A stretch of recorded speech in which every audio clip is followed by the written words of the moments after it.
Armenia tiene historia. Una serie para mirar el pasado desde quienes lo habitan hoy. 4 episodios que fusionan la dinámica social, económica, altruista y fantástica de la antigua plaza de mercado de la Ciudad Milagro, desde 1989 hasta nuestros días. Armenia tiene historia. Bienvenidos.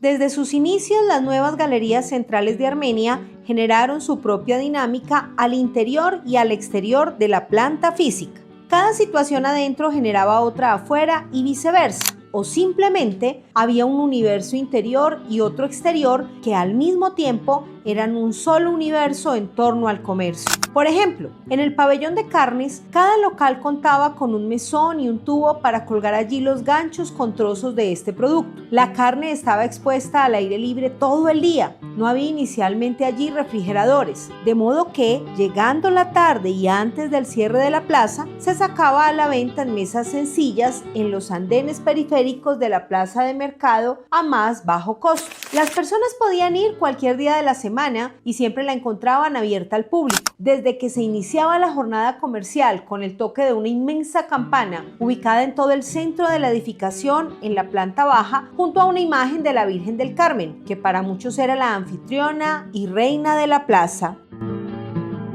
El martes era el día en que llegaba desde Bogotá el mercado fresco. Por esa razón, muchas personas iban a comprar para la semana el día miércoles. Era un punto de encuentro obligado para compradores y vendedores. Armenia era un pueblo cafetero, entonces no solo la gente del casco urbano llegaba a mercar a la plaza, también lo hacían las personas del campo. En época de cosecha, se congregaban de manera improvisada a las afueras de la plaza de mercado, bajo los planchones que servían de sombra en las esquinas, muchos recolectores, esperando que los llevaran a alguna finca cafetera a hacer lo que mejor sabían: recoger café. Uno de los espacios más reconocidos para este encuentro era la esquina de la calle 15 con carrera 18, al frente de la iglesia San Francisco, sobre el andén de la plaza de mercado. Este sitio era conocido como el bostezadero, pues allí debían esperar por un buen rato los recolectores por alguien que les ofreciera llevarlos a trabajar por una semana a una finca. Por otra parte, también llegaban los dueños y mayordomos de las fincas a hacer mercado y de paso a reclutar recolectores. De este modo, se podía oír gritar a los mayordomos: necesito 20 trabajadores. Estos a su vez tenían un vocero que era el que negociaba hasta llegar a un acuerdo con respecto al pago por una semana laboral. Una vez llegaban a un acuerdo, podía salir el grupo en Jeep Willys rumbo a la finca de alguna vereda de cualquiera de los municipios más cercanos o de la misma Armenia. Los Willys eran el medio de transporte más común entre las fincas y la plaza de mercado de Armenia. Por tal razón, allí era su zona de parqueo. Las calles exteriores eran tan amplias que, además, era el parqueadero obligado de los taxis. Allí, los carros afiliados a empresas como Taxpáramo y Taxlegal, entre otras, parqueaban sus carros a espera de un cliente que necesitara un servicio más exclusivo que el de los buses, que también recogían pasajeros sobre la carrera 18. Así como en la plaza de mercado, en la plaza principal del pueblo o Plaza de Bolívar había otros estacionamientos de taxis para el servicio de transporte en los años 50, 60 y 70. Es por esta razón que eran llamados carros de plaza y las personas sabían que era allí donde los podían abordar. También se podía encontrar otro tipo de vehículos para transportar las compras y las ventas si eran carretillas, unas de tracción humana y otras de tracción animal. Sus calles muchas veces fueron pista para carreras de motos o la meta de una de las etapas de la Vuelta a Colombia por allá, cuando corría Cochise Rodríguez.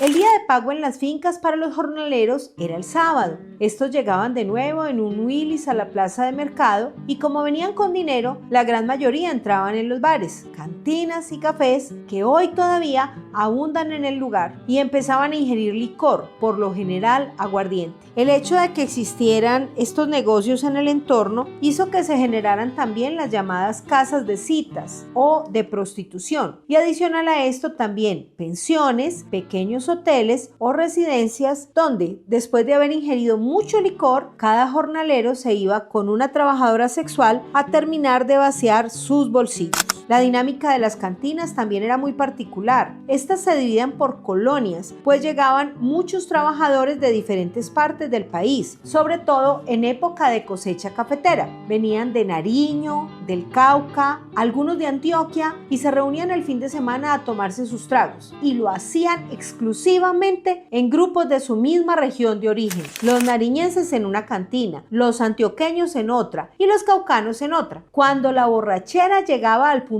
culmen, se reunían y terminaban peleando. La plaza de mercado no solo tenía locales en el interior de la planta baja, también existía en algunos sectores del segundo piso el sitio comercial. Con entrada por la esquina de la carrera 18 con calle 15, existía un hermoso corredor gastronómico llamado El Caracol. Este espacio albergaba varios restaurantes en un mismo recinto donde almorzar era todo un deleite, por el ambiente absolutamente limpio y ordenado, la exquisita sazón de las cocineras y el disfrute de comer, mientras por las ventanas se podía observar el exterior de este costado de la plaza de mercado. Realmente era almorzar en todo un mirador. En un principio, los taburetes y mesas eran en madera y se destacaban por su pulcritud. Luego, la gran mayoría de mesas fueron forradas en lámina de zinc, impecablemente brillante, y con el tiempo fueron cubiertas con hermosos manteles a cuadros de diferentes colores que permitían a los comensales identificar qué mesa correspondía a cada restaurante. Cada uno era atendido por señoras que usaban delantales blancos.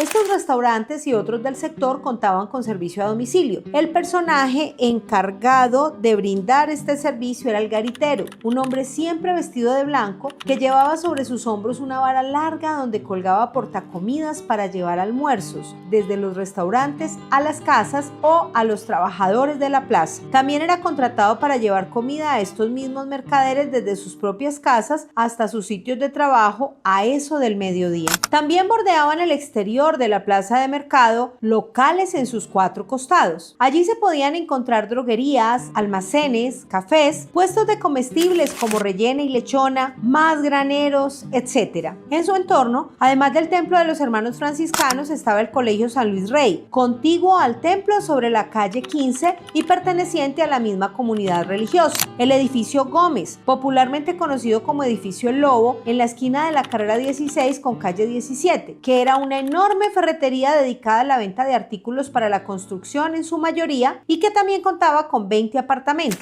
En la esquina suroccidental de la carrera 18 con calle 17 funcionó por un tiempo el primer batallón que tuvo la ciudad, y a todo el frente, en la esquina nororiente de esta misma dirección, estaba la Galería Gabriel Mejía, de propiedad también de las empresas públicas de Armenia y que ocupaba las 3/4 partes de esa manzana. Era la Galería de Mayoristas y llevaba este nombre en honor de un gerente de esta empresa asesinado en ejercicio de su cargo.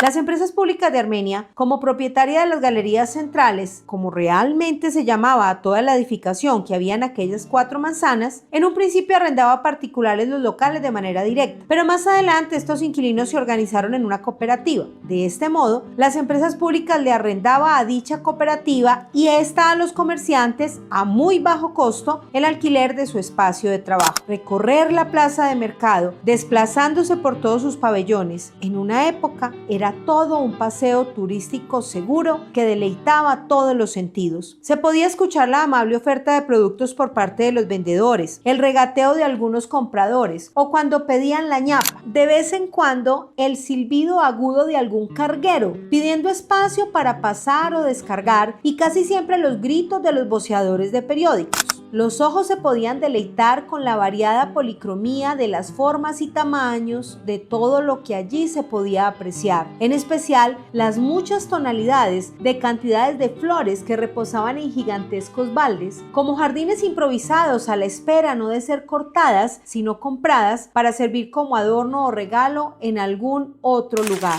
También era posible en ese mítico escenario que se cruzaran las miradas de algún joven con alguna jovencita que había salido de mercado con la mamá, pues en esa época allí era donde se conocían las personas, cara a cara, voz a voz y mirada a mirada, antes de que existieran las tecnologías modernas.